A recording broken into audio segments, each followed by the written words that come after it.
சீரிய தேசத்தின் சூரியன் அஸ்தமிக்கும் போது வெற்றி தாமரைகள் மலர்ந்திருந்த ஒரு வீரனின் இதயத்தில் ஒரு காயம் மங்காத வலியாய் எரிந்தது.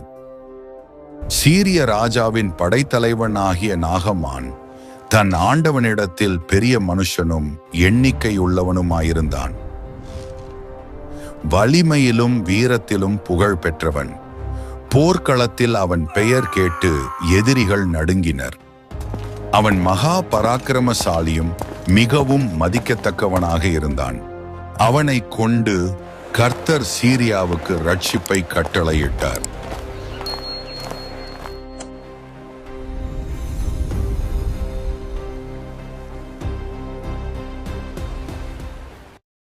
அவன் ஒரு பெரிய வீரனாக இருந்தாலும் நாகமானின் மனதிற்குள் ஒரு இருள் அவனை வாட்டியது.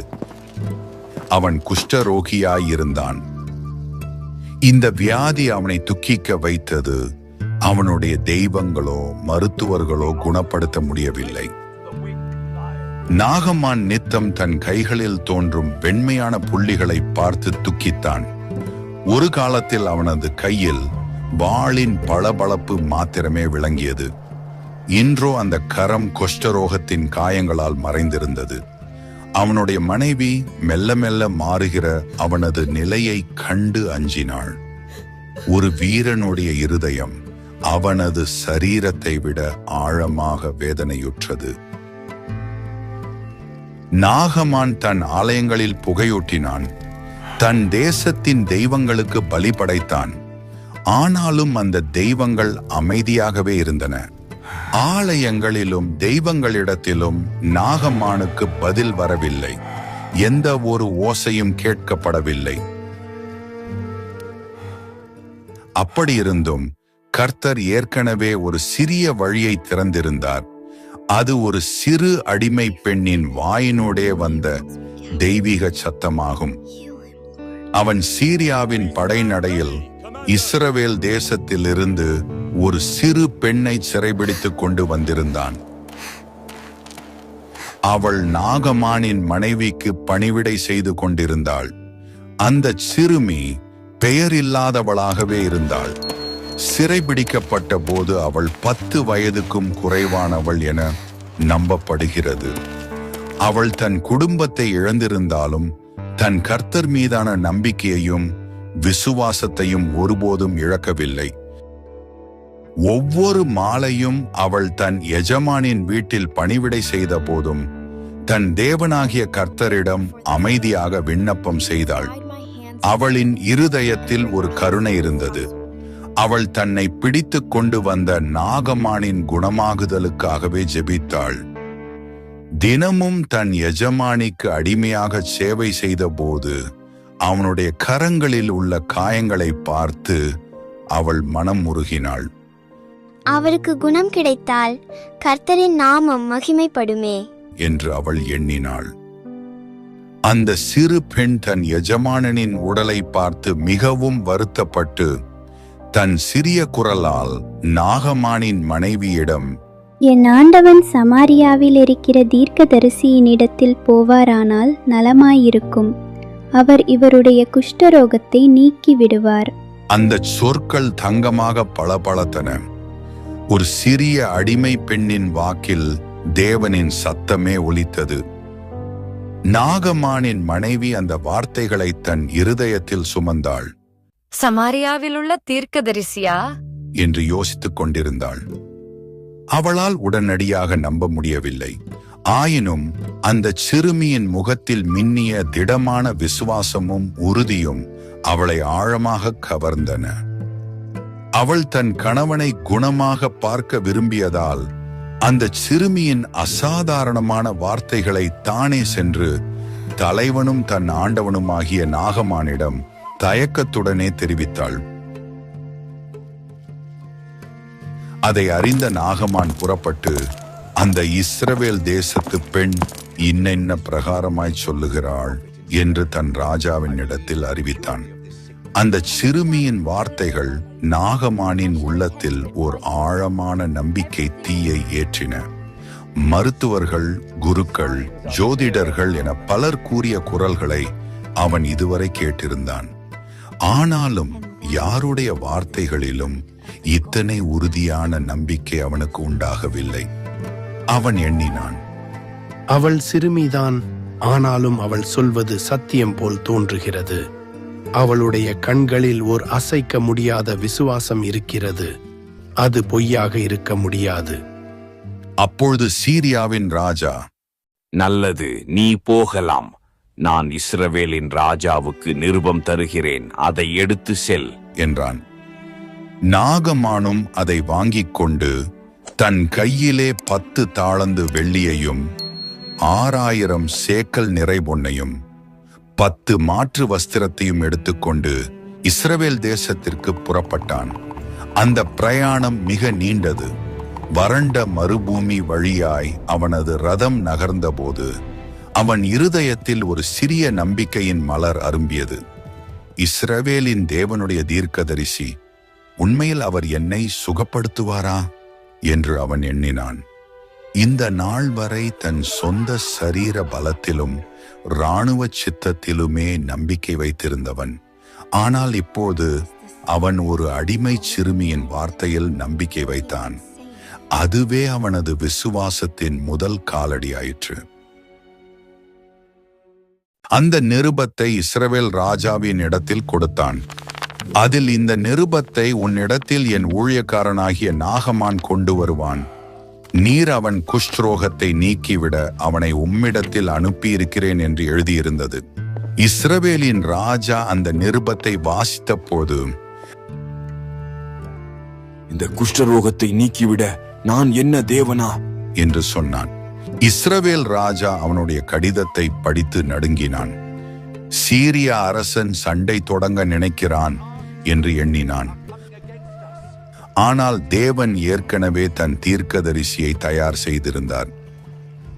ராஜா தன் வஸ்திரத்தை கிழித்து கொண்ட செய்தியை தேவனுடைய மனுஷனாகிய எலிசா கேட்டபோது ராஜாவினிடத்தில் தன் ஊழியக்காரனை அனுப்பி, நீர் ஏன் உம்முடைய வஸ்திரத்தை கிழித்துக் கொள்வானேன்?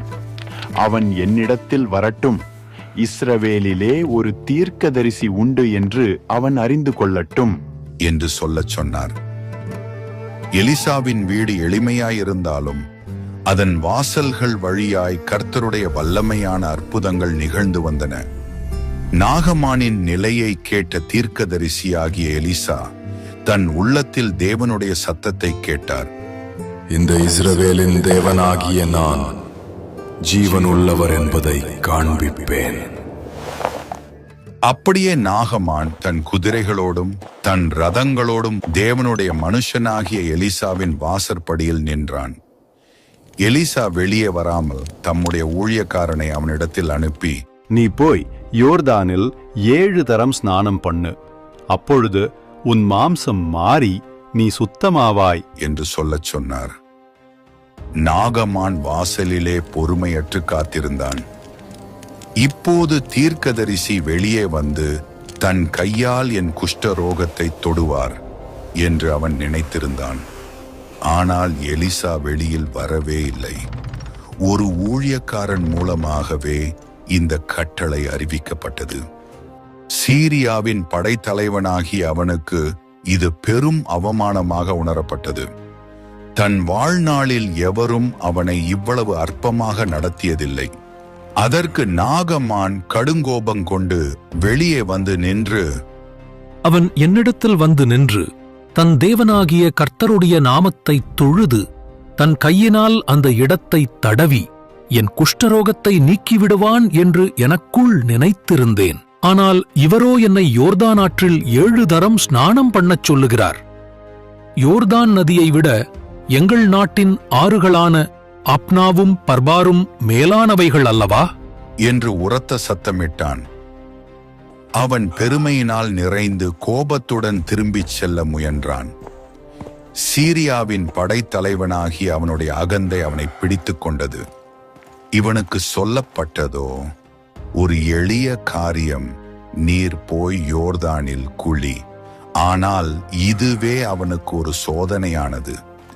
தேவன் ஒரு அற்புதம் செய்வதற்கு முன் மனிதனின் பெருமையை உடைக்கவே விரும்புகிறார். ஆனால் அவனுடைய ஊழியக்காரர்கள் மெதுவாக அவனிடம் வந்து, ஐயோ ஆண்டவனே, தீர்க்கதரிசி பெரிய காரியம் செய்யச் சொன்னால் அதை நீர் செய்திருப்பீர் அல்லவா? இது மிகவும் சுலபமான காரியம்தானே. அவர் சொன்னதற்கு கீழ்ப்படிந்து அதை செய்து பார்ப்போமே என்று விவேகமாய் சொன்னார்கள். ஊழியக்காரர்களின் இந்த அன்பான அறிவுரை நாகமானின் கோபத்தை உடைத்தது. சீரிய தலைவனின் அகந்தை பணிந்தது. அவன் தேவனுடைய மனுஷனின் வார்த்தைக்கு கீழ்ப்படிய சம்மதித்தான். நாகமான் போய் தேவனுடைய மனுஷனின் வார்த்தையின்படியே யோர்தான் ஆற்றில் இப்போது இறங்கினான். ஒரு முறை, இருமுறை, மூன்றாம் முறையாக 6 முறை முழுகிய பின்னரும் எந்த மாற்றமும் நிகழவில்லை. இன்னும் அவனது உடல் அப்படியே இருந்தது. அவனது பெருமை முற்றிலுமாய் அழித்த அந்த தருணம் இதுவே. கடைசி நம்பிக்கையோடு கர்த்தரின் வார்த்தை மீதான முழுமையான விசுவாசத்தின் அடிப்படையில் அவன் தன்னை 7வது முறையாக அந்த தண்ணீரிலே ஆழ்த்தினான். இப்போது அவன் 7வது முறையில் வெளியே வந்தபோது ஒரு அற்புதம் நிகழ்ந்தது. அவன் சரீரம் முழுவதும் ஒளிர்ந்தது. குஷ்ட ரோகம் முற்றிலுமாய் மறைந்தது. அவனுடைய தேகம் குழந்தையின் தேகம் போல் மிருதுவாயிருந்தது. அவன் பூரணமாய் சுத்தமானான். அவன் தன் கரங்களை பார்த்தான். எந்த காயமும் இல்லை.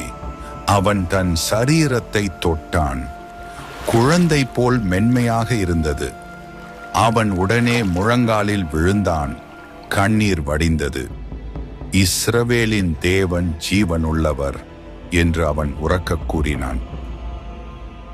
நாகமான் தன் கூட்டத்தார் எல்லோரோடும் மிகுந்த சந்தோஷத்துடனே தேவனுடைய மனுஷன் வீட்டிற்கு திரும்பி வந்தான்.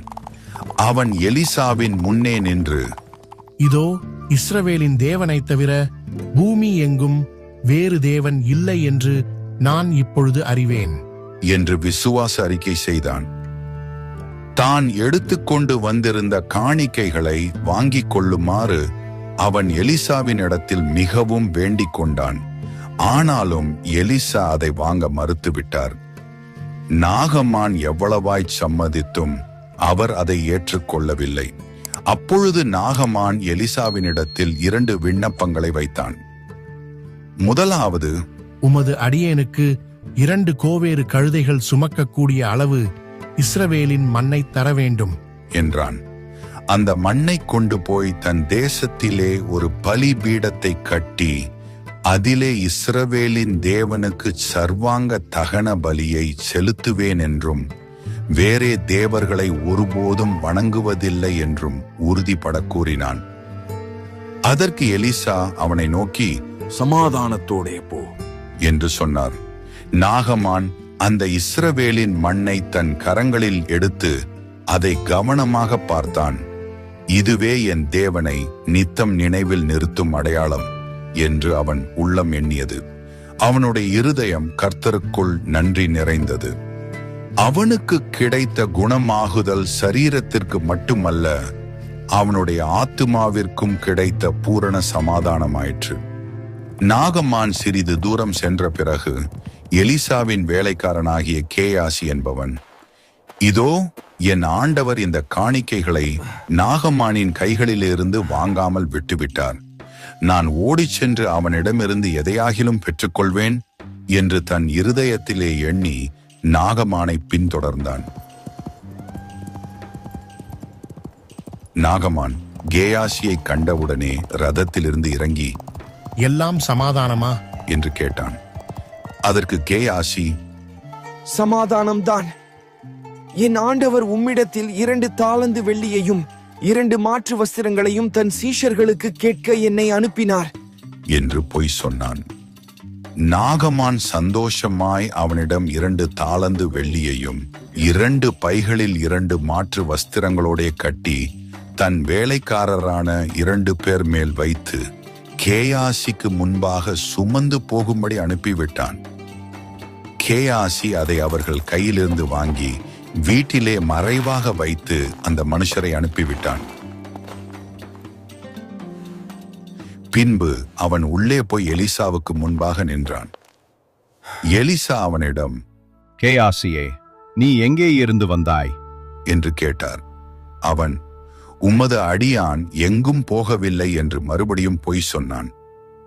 அவன் செய்ததை ஆவியினால் அறிந்த எலிசா, இது பணம் வாங்கும் காலம் அல்ல. ஒருவன் உன்னை சந்திக்க ரதத்திலிருந்து இறங்கி வந்தபோது என் ஆவி உன்னோடே வரவில்லையா?